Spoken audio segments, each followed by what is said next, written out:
Our drive back from the sea. The sea's just over there, just on the edge there. There's nobody next to us, so that's the water. And as you can see, I've got a couple of very hot puffing doggies. So they're all very happy. They like their outing.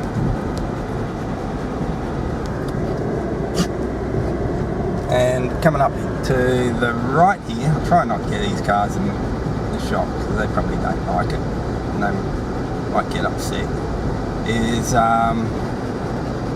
yacht club.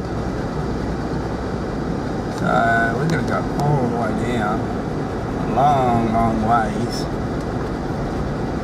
It's very humid, it's so humidous, it's crazy.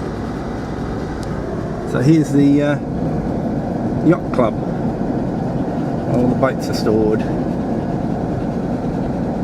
And you'll see them in the moorings just coming up. It's a bit easier doing it from that side window. There's all the yachts.